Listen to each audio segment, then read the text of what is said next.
All right, everyone, welcome into episode 188 of Two Countries, Two Americas, All Sports. I'm Nicole Lev, as always, from Chattanooga, Tennessee of the United States. And joining me from Americana, Sao Paulo, Brazil, is Gus Tomazella here on July the 7th, 2025. Apparently, from a frigid Americana, but I mean, for two Americans, though, 59 degrees is not frigid. Yeah, for I'll say the Brazilian standard, we feel it feels a winter, but for the American, even maybe Florida will feel like that, but yeah, from Tennessee up, will feel like a early fall, early to mid fall weather. That Absolutely. that Absolutely. mid October chill feel, but Yeah, yeah, when football things comes are around soon, it's certainly coming. That's for sure. And also, I do, I do just want to before we get into it, I do want to dedicate tonight's episode to all the victims in Texas from the flooding over the weekend. I did a story on that today, just on our flash flooding risk here in Chattanooga, and we've talked about in the past down in Brazil with flooding. I mean, we talk about all these other natural disasters, but flooding really is the most dangerous thing. And if you live in a flood-prone area, just think about what you would do if a lot of rain hits your area, because it's, you know, raging waters is something that you can't survive if you don't get out of it. So my prayers go to all of those victims. yeah, it's Central Texas. I mean, our thoughts and prayers for all those people affected, especially the families that lost their loved ones, especially their child in Camp Mystic. That was probably the story of all this tragic flooding. I saw the images of how fast the river rose Mhm. in that area, and staggering. Absolutely. And today I did a story on what would happen if Chattanooga had 22 inches of rain in one day, and it's horrifying. I mean, it would be the single most destructive event in our city's history. So I hope and pray it never happens. Although it almost happened last year with Yeah, Hurricane Helene. So because we came very close. Because like honestly, like I probably would have been off this podcast for a few weeks if that had happened, because it just would have been just such a devastating situation. But yeah, just my yeah, prayers go to him. And also, our dear friend Jason Wyrick, his grandmother passed over the weekend. So Gus and I obviously were thinking of him. We're thinking of his mother and his entire family during this difficult time as well. oh yeah, Jason Warwick, our honorary guest, always hops in. Sometimes live here, sometimes on the comment section, like last episode where I had an interesting debate with our guest Jason Longshore from Atlanta. But yeah, our thoughts and prayers for his family. I know he had a connection with his papa that passed in December 2023, and with his mama, Mhm. and he definitely is in our thoughts and prayers. And I was gonna say that Tennessee is still recovering, especially the eastern Tennessee part of it Oh, from 100%. last year. Yeah, and what's scary is how much it's cost to really rebuild that whole area. And it's a really small geographical part of Northeast Tennessee. Like, I mean, I couldn't even have imagined if Helene had gone through Knoxville and Chattanooga like it was projected to, and it hadn't moved east at the last moment. So it's horrible, it's horrifying, and just be prepared for anything. Be prepared for the worst case scenario, and that's what we talked about today with local emergency managers. It's always great to be prepared for the worst case, because it's likely not going to happen, but you never know when it's going to. Um, so those are just our words of wisdom here. But let's get into some sports here. I know kind of a heavy start to the podcast. There's a lot of acknowledgments I wanted to make, but obviously we've been following the FIFA Club World Cup. A rare opportunity for both Brazil and in American sports to intersect. Of course, this competition's been here on American soil, and we're down to four teams left, including a Brazilian team, Gus, Fluminense. Man, what a win. They I had mean, to get over all the law.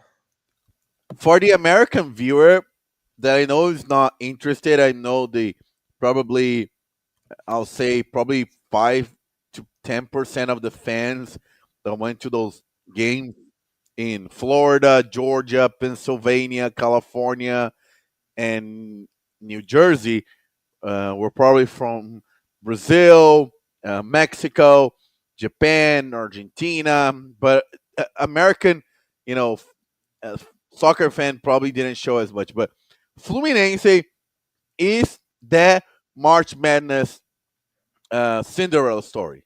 Fluminense is the FIFA Club World Cup version of Cinderella, kind of version that happens mostly in March Madness in college basketball. Because Fluminense was the team that came to this FIFA Club World Cup probably as the underdog with the Brazilians. People expected Palmeiras and Flamengo to make to the semis. Probably more Botafogo, because Botafogo just had a tremendous 2024 season, winning both Brazil national champion, Brazil League, and the South American version of the Champions League, Libertadores. And Fluminense had that 2023 win in Libertadores, but they're still in a rebuild mode. They almost got relegated last season. They came to the last week, they came to the last game, needing at least a draw, and they got a draw to not be relegated. So this season was supposed to be a rebuild, but I guess like happens in March Madness, sometimes the team that is most doubted rise on the occasion, especially with two veteran players. 44-year-old Fabio, goalkeeper, that were always overlooked, especially when he was in his prime in the late 2010s, early 2000, late 20, the between like 2007 and 2012. He was Man, over. crazy that he was in his prime that long ago. Yeah, he was in his prime at Cruzeiro, but he never got an opportunity in the Brazil national team because during that time Brazil had such an amazing goalkeepers like Julio Cesar from Inter Milan back then, Rogério Ceni from Sao Paulo, Dida at Inter and AC Milan. So he never got a chance, but he was always a goalkeeper. Everybody thought was like, oh, boy, he deserved a chance, but he never got to. But he's definitely been a tremendous asset. Being very, steady and very, secure goalkeeper. Thiago Silva, Jason know him very well. A veteran defender that had a lot of experience in Europe and is now playing his team that gave him a chance to go to Europe back in 2007, 2008. Then he came back and now being a key part of this team. But the MVP of this competition should be John Arias. I mean, what he's doing is impressive. I mean, he's the player that he's made in the NFL we call a playmaker, a guy who makes a difference, who really bring the offense to a pace that made his team make to the semis. So, and for Fluminense fans, they already are happy. Whatever happens tomorrow in New Jersey is they if they are eliminated, even lose like 4 or 5-0, they're already like we made it way further than we thought we could. So tomorrow, Fluminense fans are going to be, of course, hoping to get another miracle. Like, because if you think about, okay, Fluminense group wasn't as hard. Was a group with Borussia Dortmund that is not a, bad one of the top teams in Europe. I say he's a second category team. Sundowns from South Africa and Hulsan from Asia. So it was not like a hard group like Botafogo had.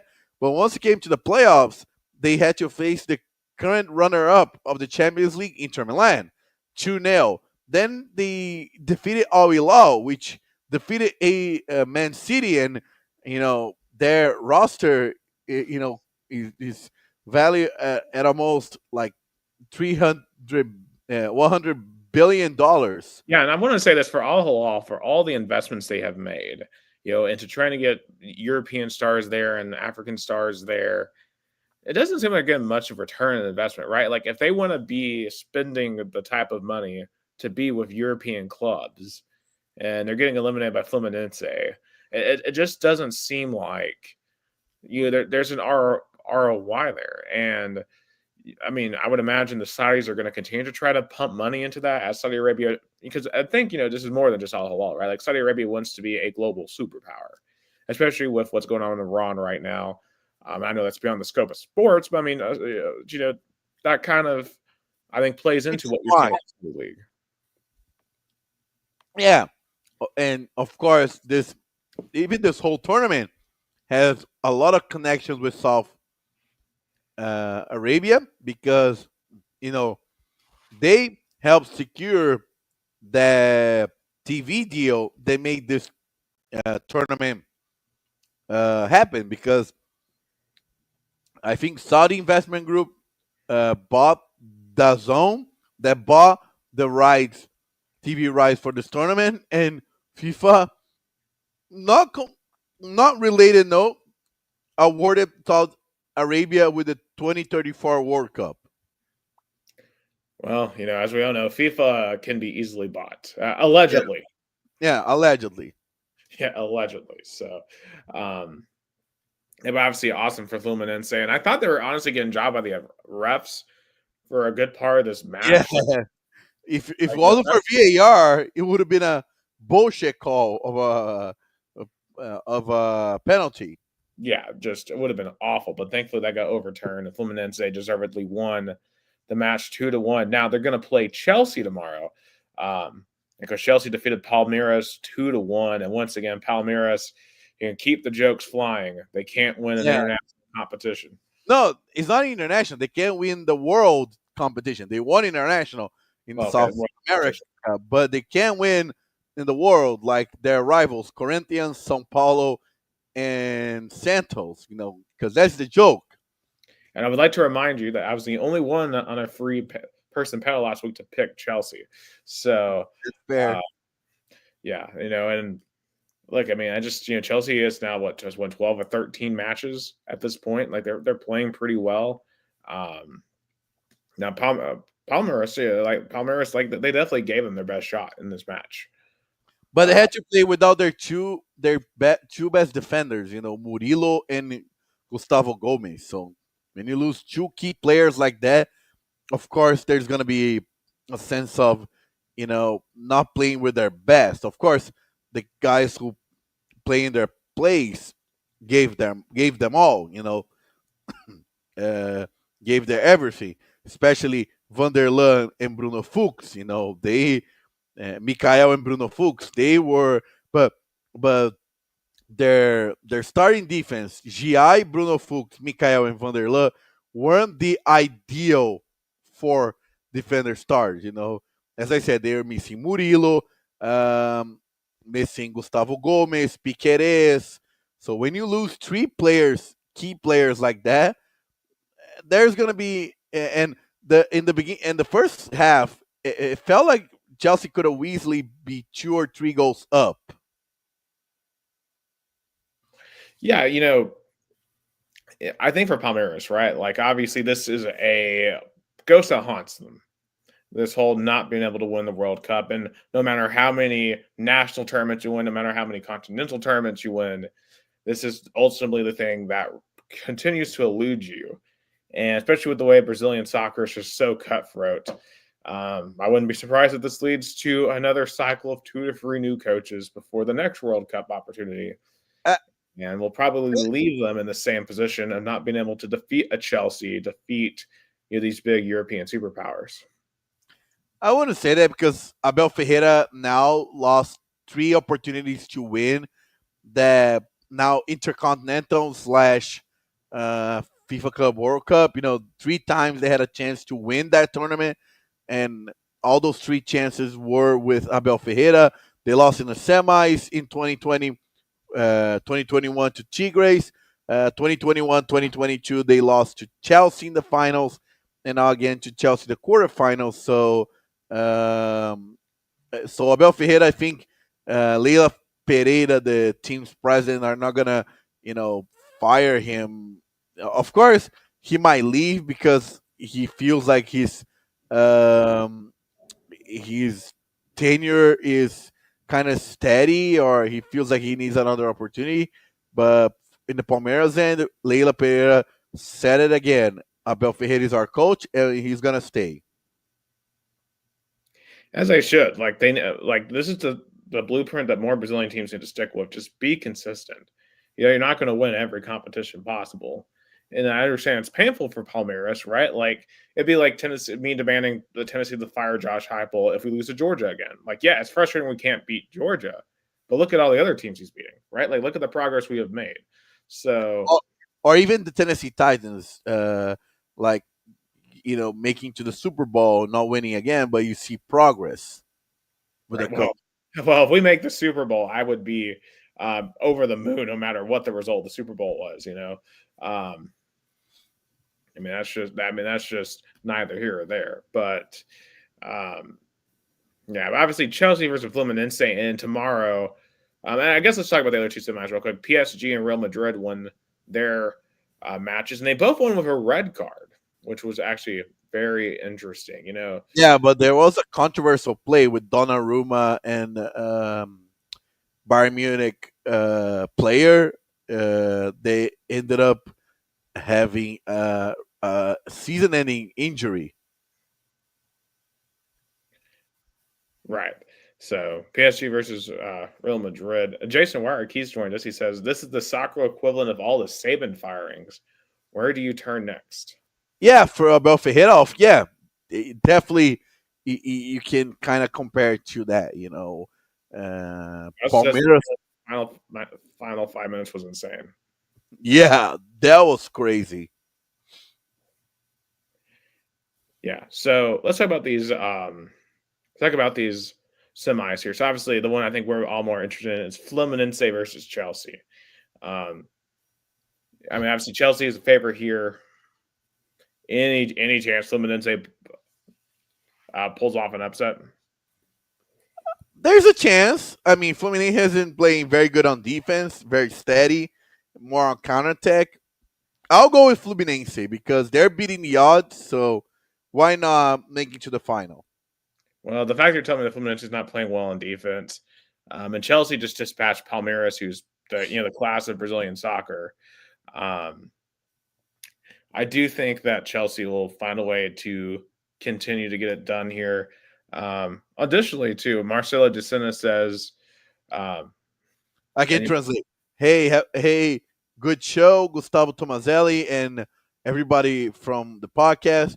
He's already excited for the two semifinals in the FIFA Club World Cup, and he's also commenting about something definitely going to talk about later. Mexico beating US in the Gold Cup. Um, so he's just praising our podcast. Marcelo de Sena, valeu, tamo junto. Thank you so much for watching our podcast. absolutely. Thank you so much, sir. So we split on Fluminense and Chelsea, and then PSG versus Real Madrid.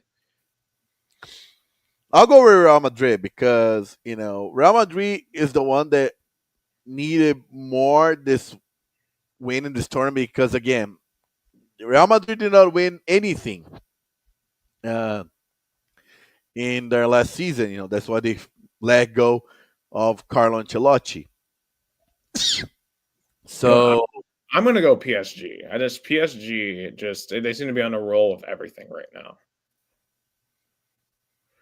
and and yeah, they just seem to be on a roll. Also, there are people still shooting off fireworks 3 days after the 4th of July. gotta love that. Yeah, Jason. So his thought, and obviously he's a big Chelsea supporter. He says, "I think it's a higher likelihood than anyone not Brazilian that Chelsea lose. I don't think it happens, but Thiago Silva knows all of Chelsea's important facilitators. Enzo has been in his element recently, but I expect Thiago Silva to disrupt him. Chelsea 2-1, but it's a lot nervier than people are ready for." That's fair. Yeah. So anyway, who are we picking to win the championship here? So in my final, I've got Chelsea versus PSG. You've got Fluminense versus Real Madrid. For me, I'm going to roll with Chelsea. I think they find a way to get this one done. I'm. I think it's going to be a heartbreak like in 1998. Real Madrid beats Fluminense, like Vasco lost to Real Madrid. All right, so we both are going with European teams to win the day here. Would be cool to see Fluminense get it done. But it should be a very interesting end of the FIFA Club World Cup. And I'm curious to see what these environments are like for the semifinals and the championship match. All those games going to be in MetLife Stadium. So finally, uh, they're going to watch a team win a championship there because if if if they because their NFL teams are very far away from that. Right. Well, I mean, the Giants at least have won something in recent memory, right? Now, the Jets haven't, but the Giants have. So, you know, but the Eli Manning and the rest of those boys seem like a long, long way away. Speaking of a team that can't get it done either, the U.S. men's soccer team obviously had a massive derby with Mexico yesterday. It's fair to call U.S. Mexico a derby Yeah. in soccer. Oh yeah, Like, it's a derby. yeah, like it's certainly whenever those two get on the pitch, like that's as seriously as I take U.S. soccer is when we play Mexico. Unfortunately, we just couldn't get it done. Now we had an early goal that we had to like get ruled a goal via VAR from Chris Richards. And then offensively, we just did nothing the rest of the night. Just Mexico dominated possession the rest of the time. And we were holding most of the holding, and then Mexico just broke through. And our just absolute downfall at the end could not defend a set piece. Could not defend a set piece to save our lives. We almost got bailed out by a really bad call from the ref, but they overturned it via VAR, and that was the correct decision. It was a good goal. I do think there were some fouls that were not called by the refs. I do think we should have had a penalty kick or two at some point in the match, but the refs were not going to give us those calls last night. So, I mean, there was one outrageous call. The Mexican player literally put the hand in the ball. literally, like I don't understand how the ref misses that. I mean, I know El Tree standing right there, and they're going to call you all kinds of homophobic things or whatnot, but it's just like you got to ignore the pressure. Yeah, and also how the VAR people miss. They're not on the field. They have bazillion cameras. How can they didn't see that? Yeah. But in any case, like the U.S. didn't play well enough to win that match at the end of the day.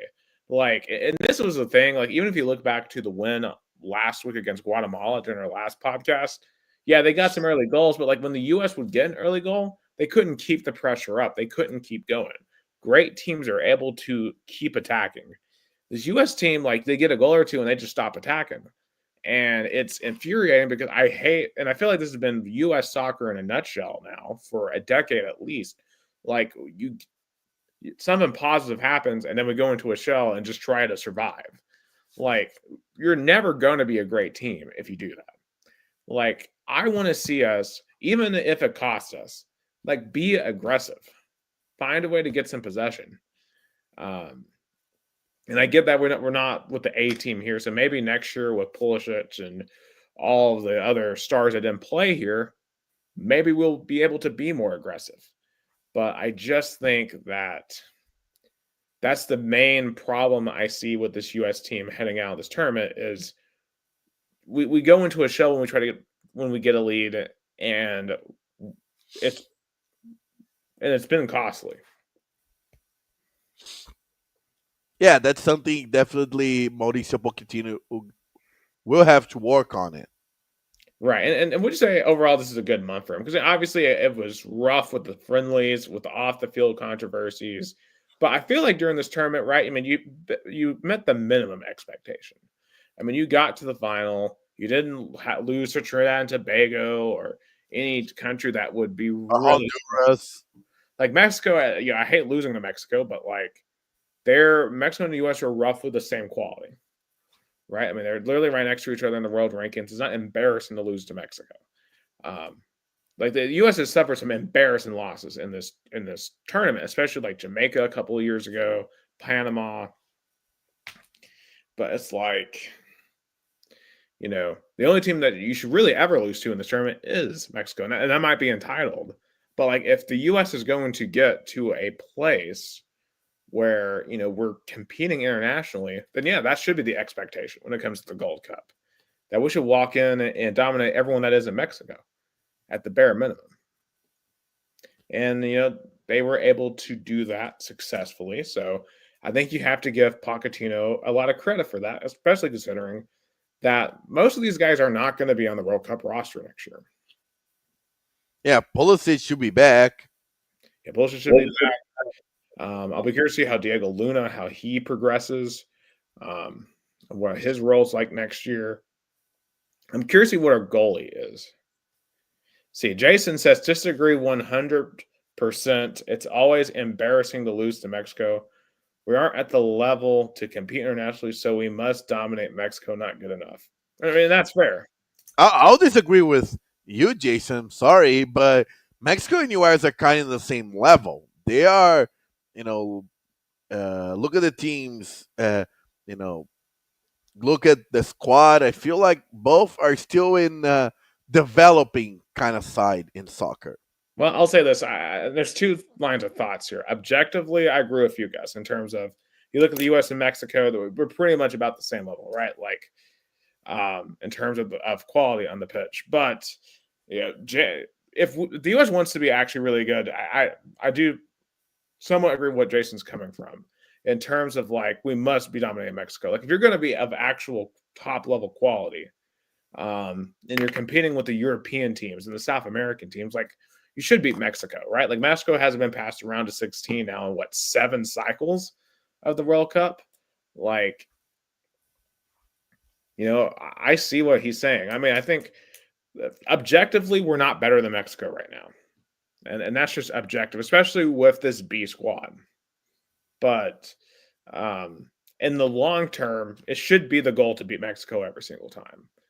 Like, because we should far and away be better than Mexico. Oh yeah. Yeah, so Jason says, I appreciate what this tournament brings for Poch and company. I appreciate this as a building block. That said, you can't be effing around with sheep when you're trying to be a lion like the Brazils Yeah, and Europeans. that's a good point, Jason. That I always try to. That I always felt, especially when I was in US. You can't be fucking around with a sheep when you're trying to play like lion. That's something US needs to develop more, way more. Right. And I guess the question is, how do we get to that alpha mentality as a country when it comes to soccer, And there's really nothing now sitting between us and next year and the World Cup. And if you're going to do any damage, they're going to have to find an alpha mentality between now and then, So, what is this team made of? What is this program made of? What is Pulisic made of? What is, all these guys who have been hyped for so many years? What are they made of? We have a year until we find out. And that's kind of the way I look at it because I think there's more expectations than ever before for this team and for this program. There's more pressure than there'll ever be. I mean, next year is going to be 250 years since the Declaration of Independence was signed. And I don't know if they'll be playing on July 4th, but there's a chance they could be playing a match in the U.S. on the 250th Independence Day. I mean, last time they played the World Cup, they were eliminated on 4th of July in a match that a Brazilian player says was the toughest one in the round of 16. Yeah. Yeah, it's going to be, as I said, we'll see if they can handle pressure. So hopefully, and some people are still like screaming about Poch being out. I'm fine with Poch. Give him this year. Let me see what they've got. Let me see what he does with a full deck next year. So let me check the date. Now you got me curious about So if 4th of July is gonna have any games, so uh, I don't know why I can't, but I think it will. I think it will. I think it's gonna be the round of 16. Okay, so we got to win one knockout stage to make it. So we got to win in the round of 32. Yeah. So the round of 16. There'll be 2 matches on the round of 16. Yeah, so our first game is going to be, it looks like probably June the 12th. Yeah, I would imagine it's gonna be the opening game. Oh no. Oh no, it's good. The opening game is gonna be Mexico City, so it's gonna be in LA. Yeah. Yeah, it's funny that how I love how they're not calling them by just looking at FIFA's website, they're not calling it by like their corporate names, but Los Angeles Stadium, not Yeah. Toyota Stadium, or not Or Toronto Stadium, or New Jersey Stadium. yeah.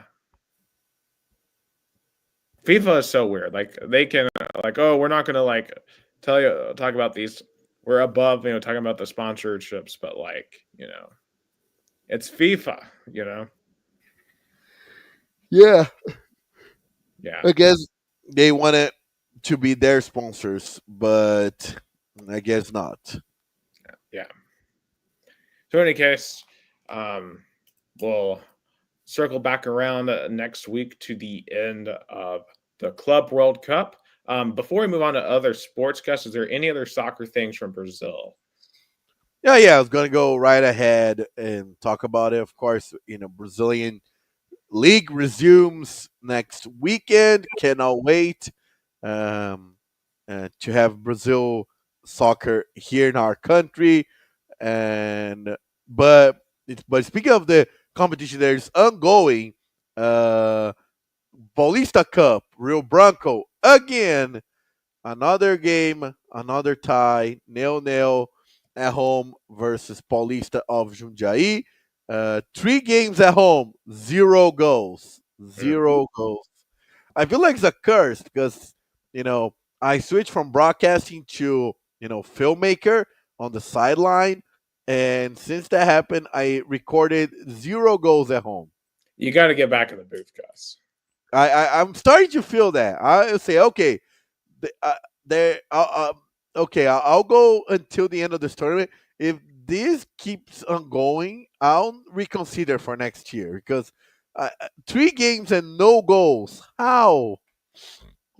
Yeah, it's certainly frustrating. Hopefully they can break through at some point, but it doesn't sound like they're. There's gonna be 2 row games. Uh, Next one is gonna be actually next Monday, so it's gonna be a Monday night soccer. Yeah. Uh, it's gonna be at 6 p.m. Eastern time, 7 p.m. Brazil time. So you'll probably be able to watch a little bit of Rio Branco since it's gonna be on a Monday afternoon/night. Yeah. What day have they been mostly coming on? They're mostly on Saturday afternoon, like it always has. But the next 2 games going to be one Monday night, and then the next one, which is also going to be a road game, is going to be Sunday morning, 10 a.m. Yeah. Well, I'm in church. I'm in church at that time in the morning, so you know.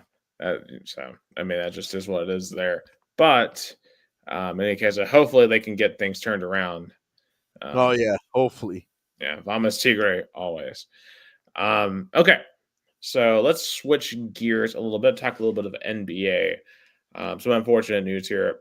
As we pretty much knew, Tyrese Halliburton's going to be out next season after the ACL injury that he suffered in Game 7 of the finals.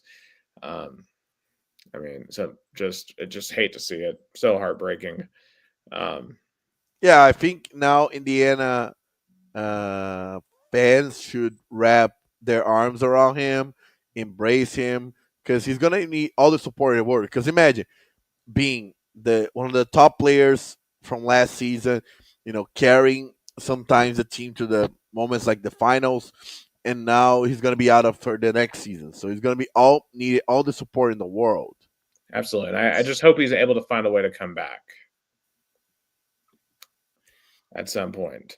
Now, while obviously Indiana fans are obviously in full support and they love Tyrese Halliburton, the same cannot be said about Miles Turner because he has completely alienated and pissed off all of Indiana today.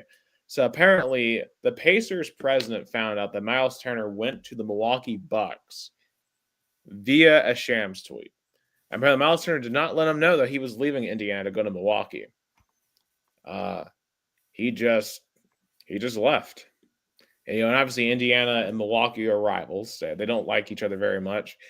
Just a very sour taste. And I'll be honest, like Miles Turner to me, like was a weak link for the Indiana Pacers. Like I just watching him was just like, man, I feel like a different center could bring more to Indiana. And I hopefully Indiana can find a way to upgrade from this because I just think that's Bush League, what Miles Turner did. Oh yeah, it's very shady. Yeah. The one last NBA note, real quick. Pablo Banchero has signed a $239 million max deal in Orlando. He's off to a very good start in his career. I just don't know if Orlando is going to ever build a contender around him. Is there a chance that Orlando can pull off what OKC has? Because we're back in an era now where it's not just about superstars; it's about building a team. Indiana was a perfect example of building a team. Like, we're back in a team era again of basketball, and I think a team like Orlando can see that and be like, okay, maybe we can find a way to build a franchise around that because it's been a long time since Orlando's been relevant since they had Dwight Howard in the late 2000s. And even before that, Shaquille O'Neal in the mid-90s. Yeah, with Penny Hardaway. The fact that those two didn't win a title together is nuts. Because, like, Penny Hardaway, before he got hurt, was so good. And, like, obviously, I talk a lot of trash about Penny Hardaway now as the Memphis head coach. But, like, as a player, that dude was cold. And, I can't talk any trash there. He was cold. Yeah, but that game one in the finals against Houston will always haunt him. Oh, for sure. For sure. We'll see if Orlando can find a third run. And if Orlando does, like, that would certainly put them among the better of the small market teams. Like, we aren't seeing this from the Charlotte Hornets, right? Like, will the Charlotte Hornets ever have a good run? Like, literally ever in their franchise history?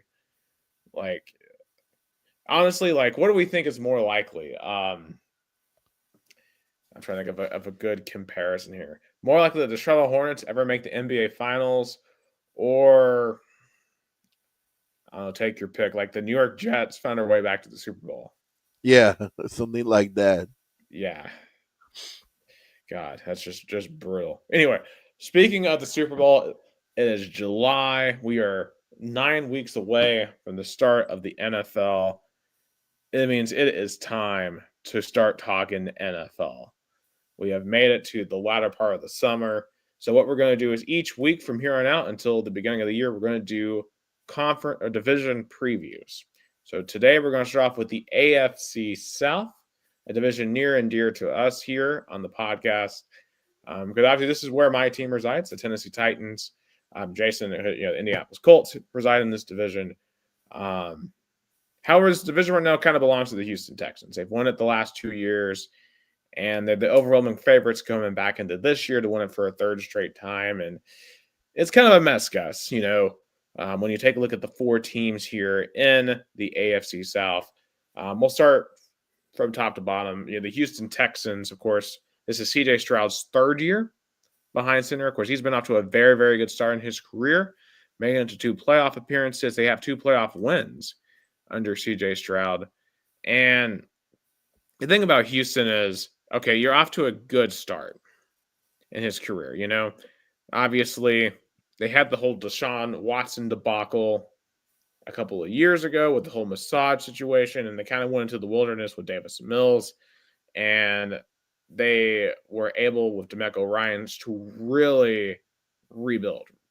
When you have Will Anderson on the defensive side, and you just see a very young and a talented team in the Houston Texans.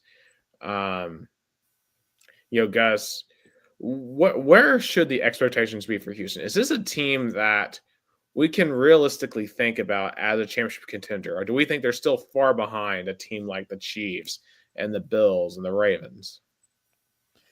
Yeah, they're in that limbo where they are definitely the number one team in the division. That's why we're picking. Like me and you are gonna pick them to win the division, but they feel a little bit.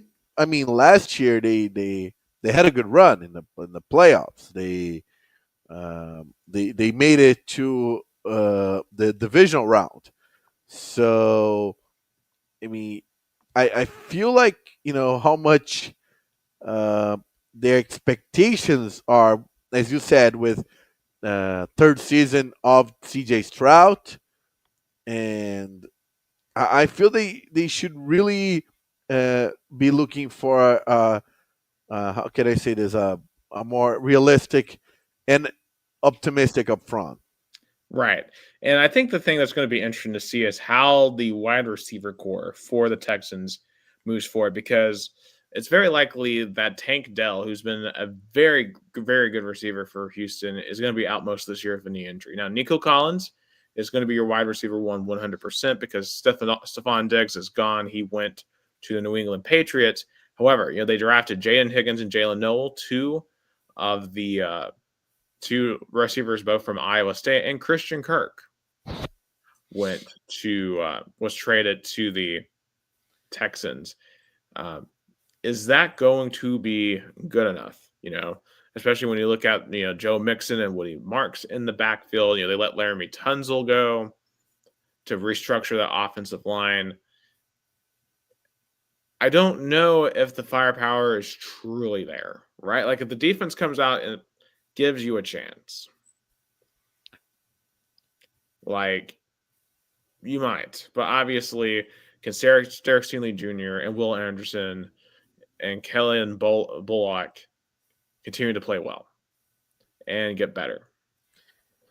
Yeah, but all the questions gonna be like, if Stephon Diggs and Joe Mixon are gonna make this offense better than they were last year, and CJ Stroud uh, in the odd market is being picked second in the MVP race, only behind Patrick Mahomes. So it says a lot about their offense. Yeah. Yeah. I mean, as you said, I think there's really no doubt to us that they're by far the favorites. Now, are there scenarios where they perhaps lose this? And it probably would require, injuries, like significant injuries for Houston to lose this division or for one of the other three teams to massively outperform. So, their main challenger last year has been the Indianapolis Colts. 2 years ago, Indianapolis arguably should have won the division. They were driving in the Week 18 game that would have won it, but a really, really poor call by Stan Steichen cost them that opportunity to not only win in the AFC South, but miss the playoffs entirely. And then, of course, last year was just a disaster with Anthony Richardson not playing well. And I think that's where it's going to start for Indianapolis this year, right?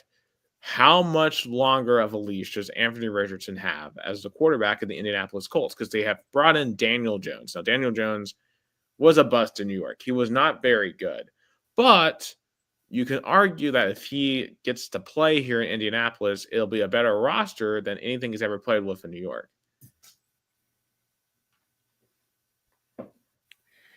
Yeah, I definitely the Colts' fortunes is heavily tied in Anthony Richardson, especially his health, because what kind of Anthony Richardson are we gonna see? The rookie Anthony Richardson that had flash with 4 games and of course had a concussion, but show flashes that he'd be good, or the one from last year that definitely did not show any progress. Right. And it's not that he just struggled, right? There seemed like it was times that he just wasn't very interested. The tapping out of plays, and the rumors are he's not a good practice quarterback. Like those are the type of things that as an NFL quarterback you just can't have. Like you have to be the face of the franchise. Obviously Indianapolis for a long time was led by guys like Peyton Manning and Andrew Luck, right? But who were the type of quarterbacks you wanted to lead your franchise. Um, Anthony Richardson ain't either one of those guys. I don't think he's anywhere close to one of those guys. Now he's exciting when he can extend the play and make it, go, but like if you're going to be exciting, you got to be consistent. And Anthony Yeah, Richardson, not there's a kind of difference between Anthony Richardson and Lamar Jackson. Lamar Jackson has the flashy side, but a consistent side. We because there's a lot of comparison between those two, and Anthony Richardson still hasn't showed the kind of progress that, for example, Lamar Jackson made. right. Um, of course, they still have Jonathan Taylor in the backfield. And I imagine they're going to probably lean on Jonathan Taylor a lot this year, especially with the uncertainty at quarterback. But these opposing NFL teams, they know that you have uncertainty at quarterback, and I don't think that's going to work out in the best interest for the Colts offensively, defensively, right? Like they. It was an interesting stat is they had 157 missed tackles last year. Guess like that led the league last year. So clearly they got to get better in that form. Of course, we know their front is really good with DeForest Buckner and Grover Stewart. They signed Javarius Ward, but I don't know if this is truly enough, right, for the Colts, especially if you're chasing Houston and you have an uncertain offensive situation with quarterback. And I think that quarterback thing is just going to hold them back truly from competing. Because otherwise, like I think there's a lot of talent on this roster, but man, the quarterback situation ever since Andrew Luck walked off during that preseason game has not been very good. Yeah, they had even Joe Flacco for a second. Yeah, So and Joe Flacco was probably the best out of all of them that they've yeah, had. all right. Shout out my friend Allison D'Ameto watching us.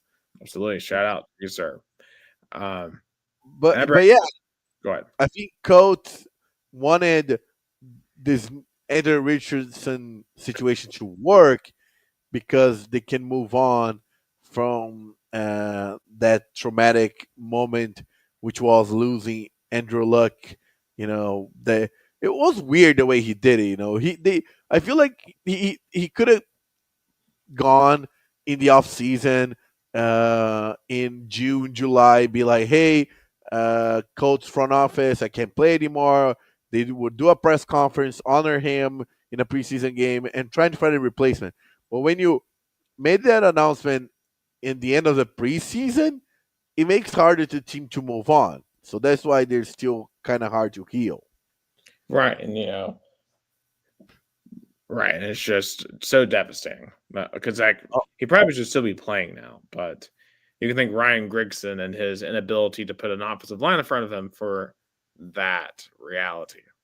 Yeah, shout out also Gustavo Barbudo, from TVGB, watching us in Americana. Yeah, we'll be together broadcasting tomorrow. Oh, that is awesome. And that brings us to the bottom dwellers, just two franchises that have completely fallen off the map. Jacksonville Jaguars. Now, obviously, their big offseason acquisition was Travis Hunter. And Travis Hunter, in my opinion, is the best player in this year's draft. The question is, what is he going to be used as? Because he's not going to be able to play every snap like he did in college. It's just impossible in an 18-week season in the NFL with much better athletes. There's just no way. So, Gus, how would you handle Travis Hunter? Yeah, I think they went all or nothing to make, that contract with them to make the contract work with their quarterback. Trevor Lawrence. Trevor Lawrence, yeah. Yeah, so of course, also having wide receiver Adonai Mitchell is going to make their offensive more productive. They also drafted Latu in the defensive side of it. So, but definitely they peaked in 2022, but they they never got back to that point. Well, man, and peaked in 2022 is loose because they still had a sub 500 record that season. They got lucky. The Titans completely fell apart at the end of that year to even make the playoffs, and they had a miracle comeback against the Chargers, and it's just like and now it's just Brandon Staley being Brandon Staley. So they really haven't had any peak at all with Trevor Lawrence, and he's still in the league, right? Like, but for the hype that Trevor Lawrence has had, he just hasn't been good. And I Yeah, don't think it's his fault, but like he just hasn't been good. Like I think he still deserves another shot here, especially with a Travis Hunter. Um, but I just I don't know. Like the Jags still, when you look at the other pieces around them, like yes, you have Brian Thomas, who's really, really good. Tank Bisbee was pretty good. But like Travis Etienne, not very good. So the Jags, I just like, yeah, Travis Hunter will make things more exciting, but like one player can't fix an entire NFL franchise, you know, and they're going to have to be really careful in making sure they don't run him out. yeah, And plus, Liam Cohen too. He doesn't strike me as serious as a head coach. Like he came in with the whole like Duval and just yeah, doesn't seem very interesting to me. And that brings me to our favorite punching bag on this channel, the Tennessee Titans. You know, um, it's really interesting. The course of the Titans throughout the trajectory of this podcast, right? Because like when we started this podcast back in 2021, that was the towards the end of the peak of the Ryan Tannehill, Derrick Henry, Mike Vrabel era, where we were the one seed that year. I remember some of our early episodes talking about the Titans being in a playoff contention, being Super Bowl contention. Then we lose that game to the Cincinnati Bengals. I remember I was recovering from COVID at the time, and things have been just completely downhill. Obviously the trading away AJ Brown to the Eagles for Traylon Burks is an absolute garbage decision that still blows my mind to this day. I will never forgive John Robinson for that decision, and he summarily got fired the year after AJ Brown torched the Titans. So then we go on this circle show where we're trying to bring in Malik Willis. He sucks. Mike Vrabel gets fired. Then you try to bring in Will Levis. He sucks. And it's just, man, it's been rough. It's been a rough time to be a Titans fan. I was really hoping with the progress we made in the late 2010s, early 2020s, that maybe the days of my childhood where the Titans were horrible every year were over, but that's unfortunately come back to rear its ugly head. So enter Cam Ward. I'll just tell you my expectations for Cam Ward, right? Like, obviously, I don't expect him to walk in and set the world on fire. There's so much wrong with this team right now and this organization. I just want him to improve every single week. And honestly, like, the more I read about Cam Ward, the more I see of him in practice, the way he interacts with teammates and stuff. Like, I honestly, like, I've grown to really like what I've seen off the field of Cam Ward. Now, obviously, you can't let what the off the field stuff looks like really influence what you're going to see on the field, right? Because we just don't know. And there are questions, especially when you look back at the bowl game where he didn't finish it, and maybe some of the plays where he's kind of reckless and kind of showboaty. But at the same time, what I'm hoping the best version of Cam Ward is he brings some swagger back to the Titans. Man, the Titans had no swagger. Like last year, the 24 Titans were, in my opinion, maybe the most miserable football team I've ever watched. Like between, they were probably as bad, if not worse, than the experience of watching the 2020 balls. Like by the end of 2020, right, I hated that balls football team. It was to the point where when I heard we were playing in the Liberty Bowl, I'm like, God, please no more. I don't want to watch this team play anymore. And thankfully, we didn't play that game.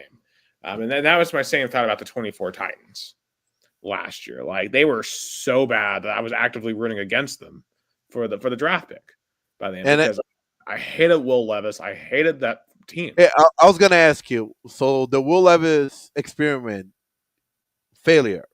Oh, absolute failure. Like it's done. Like he better not start another game outside of injury. Like Cam Ward needs to be starting. Now it doesn't mean that Cam Ward's going to be much better, but I want him to take his lumps now. I want to see what he's got. And the thing about Cam Ward is he strikes me as a guy who really, really wants to be here. You know, like when he got drafted, he was sobbing. He was just like, I want to be a Tennessee Titan. And I think that is a mentality that we have not had in a very long time. Since when we had Henry. And it just for the last few years, this Titans franchise has been just in an absolute abyss. And sometimes you need it's like Jaden Daniels, right? Like when he went to the Washington Commanders last year and he gave them a spark. Now, I'm not saying Ward's going to do what Daniels did. Absolutely not. The pieces are not there for the Titans to do what Washington did. But there is a part of me who is hopeful that at the very minimum that I can at least be proud of what the Titans put on the field. And that's the hope. And that's all I'm asking for because I just don't want to see the Titans be that miserable again. Because that was awful last year, guys. It was soul crushing how bad the Titans were and just how unenthusiastic they were, how unimaginative. And then that freaking Will Levis just bumbling around out there doing the stupidest crap imaginable.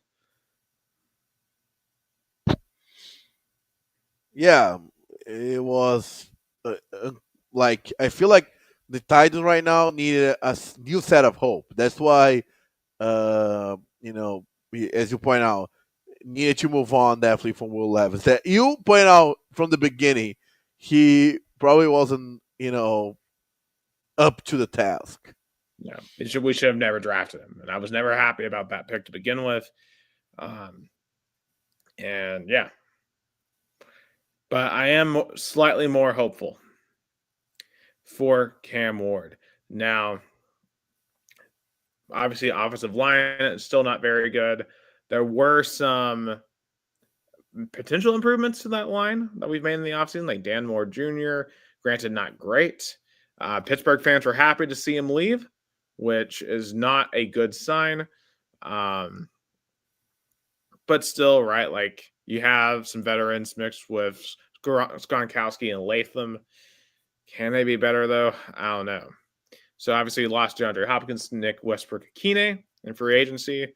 So you have Calvin Ridley. You have an aging Tyler Lockett, Van Jefferson, who's been just okay in the league. And of course, you got these rookies. And I'm really excited for the rookie receivers that we had, especially Alec Aramanar. We got him from Stanford. I think he's going to be really exciting to watch.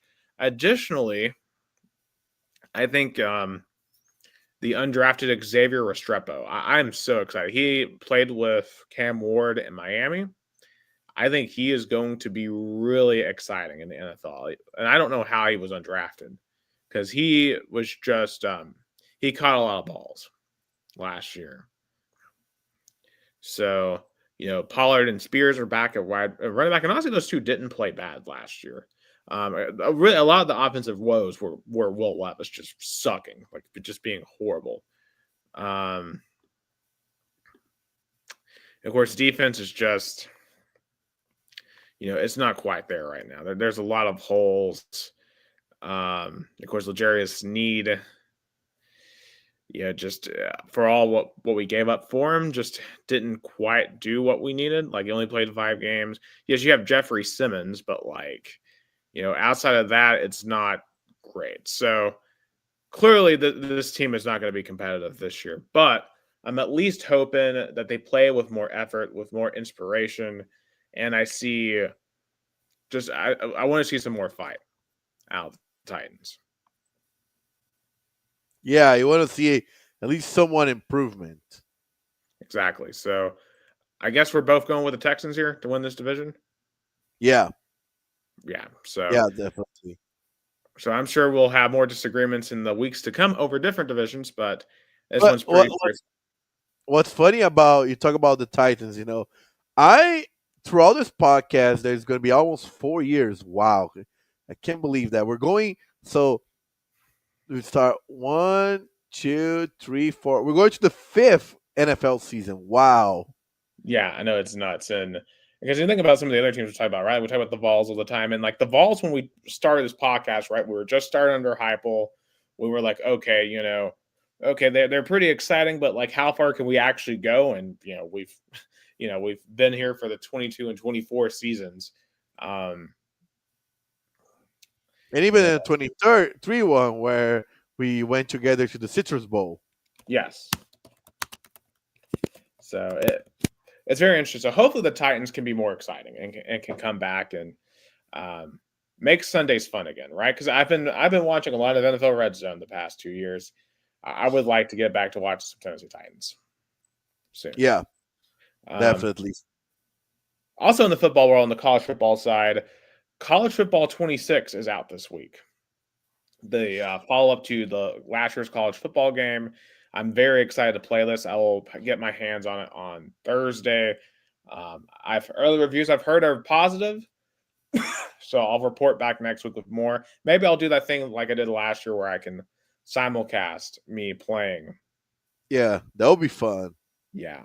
But we definitely need to do that again. Also, the last thing I want to point out, Shane Van Gisbergen won his second race in the past month, winning at the Chicago Street Course. And, of course, all of his wins are coming on road courses because he's just the best road course racer on the circuit.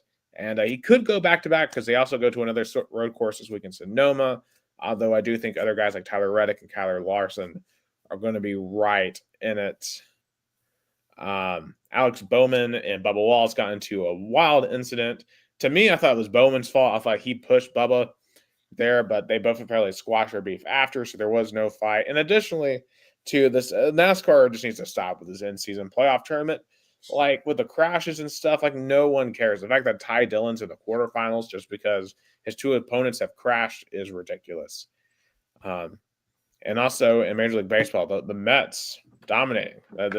Just crushing the Yankees. The Yankees have fallen apart. The Blue Jays have taken over in the AL East.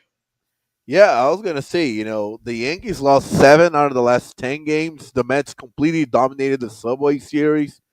And because we're almost to the half point of the season, next week is MLB All Star Game.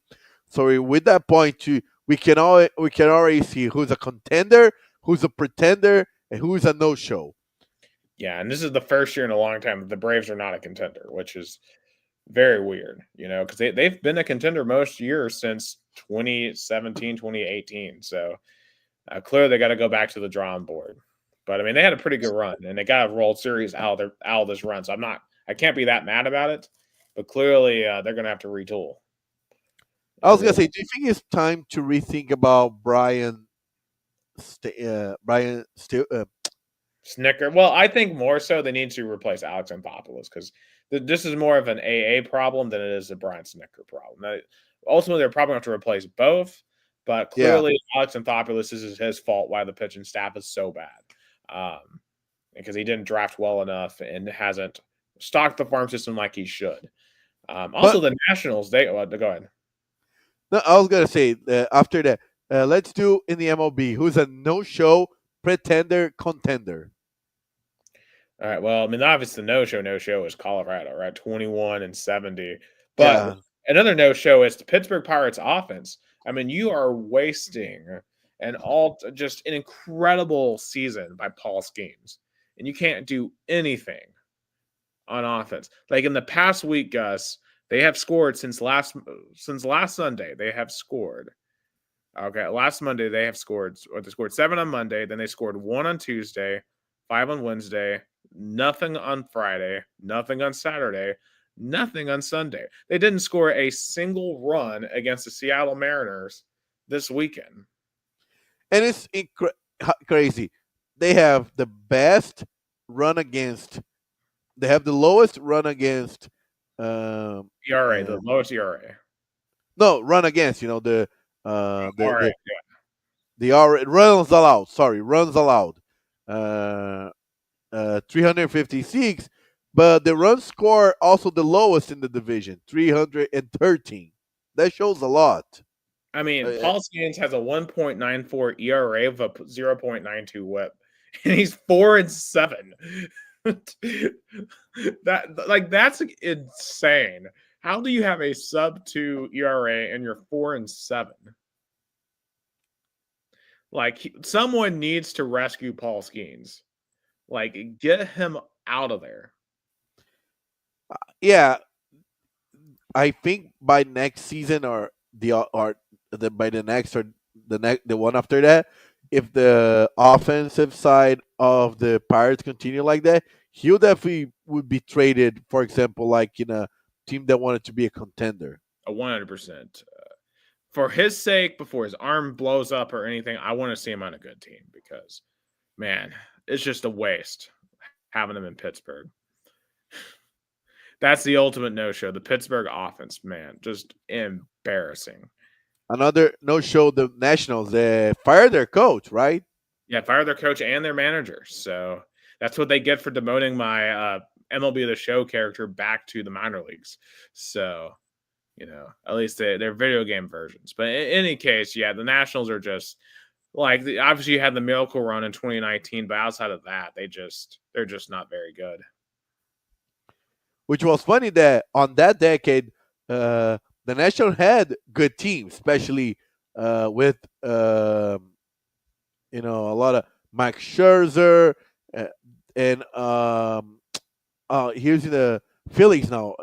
Steven Strasburg, and of course you have Bryce Harper and Bryce Harper, yeah. But when Bryce Harper left, the Nationals won. That was ironic. yeah, goes to show you that baseball is more than one team. Also, how about this? Yeah, the Chicago Cubs, they're getting hot right now. 54-36, 7-3 in the last 10.